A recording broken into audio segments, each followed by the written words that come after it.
Hey all, Baruch Levi, B here from Defiant Spirit. Thanks for tuning in. I want to take a break from the topic that I've been talking about, and I'm going to return to transforming tragedy into triumph, the ideas of Viktor Frankl, my teacher and mentor, in facing all kinds of life's what I call transitions, tests, trials, traumas, tragedies.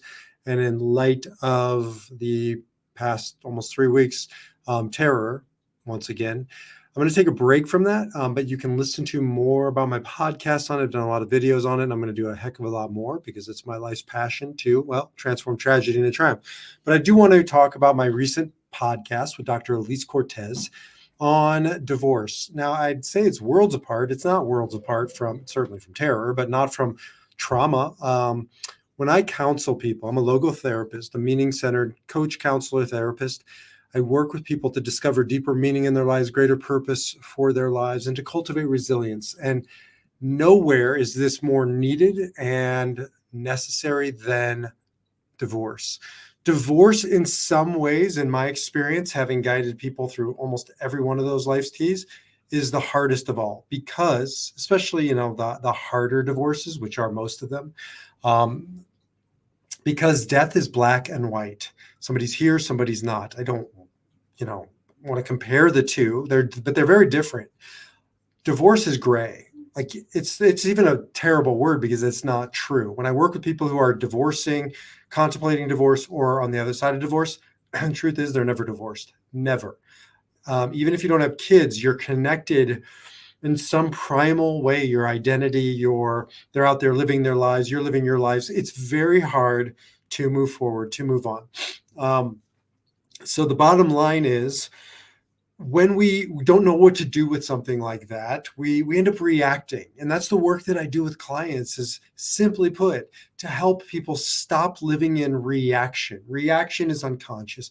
Reaction is fear-based. Reaction is survival. It's a starting point. When you're out in the world and you get hurt, you need to react. If somebody's going to touch a burning stove, I want them to react. But we don't want to live in reaction. We don't want to live in that place of survival. It's not enough. It's a starting point. It's not an end point. And what I see with divorce is it's just unattended.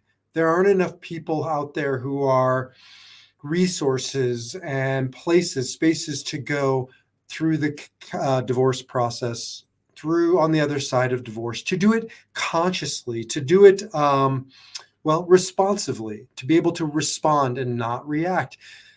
It is so understandable that we react during divorce. And in my podcast with Dr. Elise, we talk about, her personal example of having gone through it. She's also a logotherapist, so we draw in a lot of the work of Viktor Frankl and meaning, but different ways, different tools, different strategies, so we can do it differently. I don't care where you are on the journey of divorce, whether you're contemplating it, whether you're in it, whether you're on the other side of it. There are degrees of divorce. You can do it differently. You can do it better. You can do it consciously. You can do it responsibly, right? You don't have to live in that space of reaction, but you got to make time for it. You got to designate energy towards it, put energy towards it. It doesn't just happen. It will make you resentful. It will make you angry. It will cause you to go into a place of desperation and of hopelessness. And it doesn't have to be that way. I've worked with so many people and I've seen the alternative, that it can become a source of transformation. Again, I guess I didn't get away from that talk after all.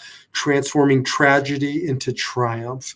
And it can be the start of something beautiful, conscious divorce, moving forward in our lives, proactively deciding who we are and where we're going and why we're going there and how we're going to get there. But it takes this level of commitment and consciousness and responsibility. Jump over to the podcast. The link is in the show notes below, and you can learn more about what it means to be in a responsible divorce. You don't have to live in reaction. You can choose to respond. Take back your power to choose your response. Until then, defy your number, live your spirit. I'll see you over at thedefiantspirit.org.